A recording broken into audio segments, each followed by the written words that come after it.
22-year-old in a poison ivy costume vanishes from a 600-person Halloween party. Months later, her torn, blood-soaked top turns up with a killer's DNA. But police didn't catch him with a tip or a confession. They caught him with a stolen backpack. Halloween night, 2014. Frenchtown Township, Michigan. 600 people gathered on a rural property for a massive party. Live music, a bonfire, costumes everywhere.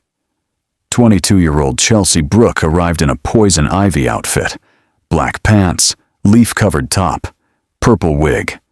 She was the youngest of 5 sisters from the tiny farming community of Maybe. She had a bright smile, a passion for cooking, and plans to attend culinary school. Around 1:30 a.m., someone snapped her photo.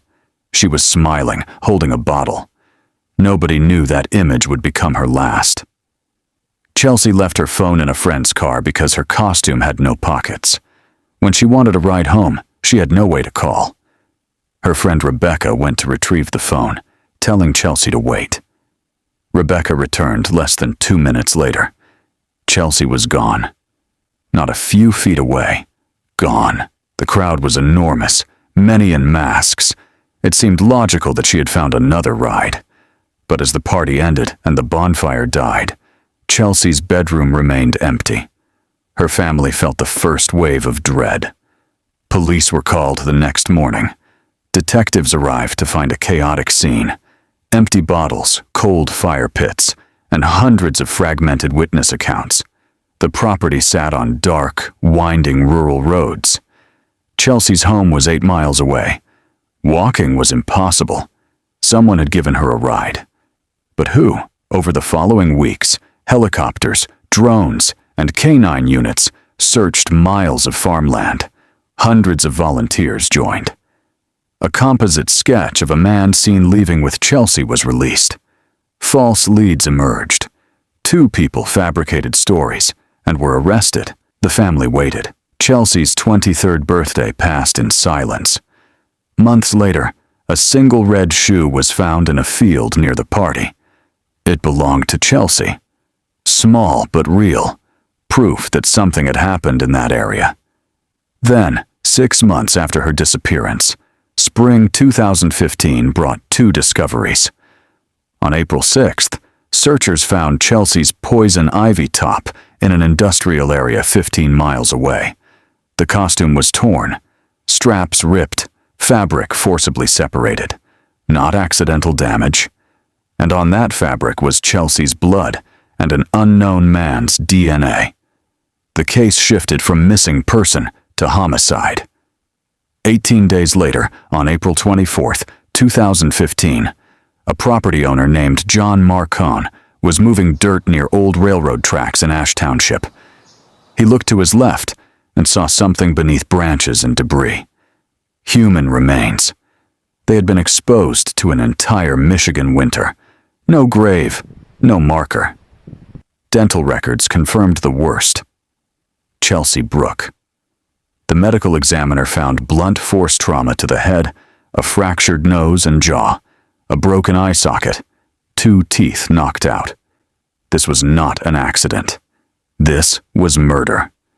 For more than a year, the unknown male DNA from Chelsea's costume sat in a database with no match.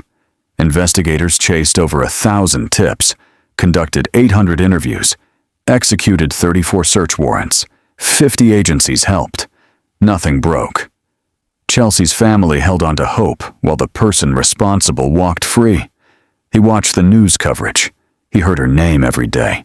He knew exactly where her body was, and he said nothing. The case grew cold, but detectives refused to close it. They needed one lucky break, and it came from somewhere no one expected. July 22, 2016. A 27-year-old man named Daniel Clay was arrested for stealing a backpack, a minor theft, the kind of case processed in hours. But Clay had a long record: drugs, theft, breaking and entering, assault, resisting arrest. Because of that history, Michigan law required a DNA swab during booking. That sample was entered into the database. and within days, it returned a match. Clay's DNA matched the unknown profile on Chelsea's torn costume. A stolen backpack led to a murderer. Detectives brought Clay in. He first claimed he had never met Chelsea. Then they told him his DNA was on her clothing. He admitted being at the party, drinking, using substances, but insisted the woman in his car wasn't Chelsea. Then detectives mentioned that Chelsea had a rare bone condition, making her bones extremely fragile. Clay responded immediately. That explains it. Something happened by accident. The denial collapsed. He confessed to picking her up, rough sex, choking, her going limp. Instead of calling for help, he drove 10 miles, dumped her body in the woods, and covered it with branches. May 2017. Daniel Clay testified in his own defense, claiming consensual encounter and accidental death. The medical examiner testified that strangulation requires sustained pressure for several minutes, not 30 seconds. The torn costume proved force, not consent. The jury saw the interrogation video. After hours of deliberation, they returned a verdict, guilty of felony murder and concealing a death. The courtroom gasped when the first count, first-degree premeditated murder, came back not guilty. But felony murder carried the same sentence. Clay showed no emotion. Chelsea's family sat in the front row, dressed in purple. The judge imposed life in prison without parole. He also sentenced Clay to 40 to 75 years for assaulting another woman weeks before his arrest. The judge called him a liar, a predator, and a serial offender. Chelsea's mother, Leandra, stood before the court and forgave him, not for his sake, but for her own peace. Daniel Clay filed an appeal in 2019. It was denied. He remains at Macomb Correctional Facility, where he will die. In Chelsea's memory, a culinary scholarship was created at Monroe County Community College, the dream she never got to live.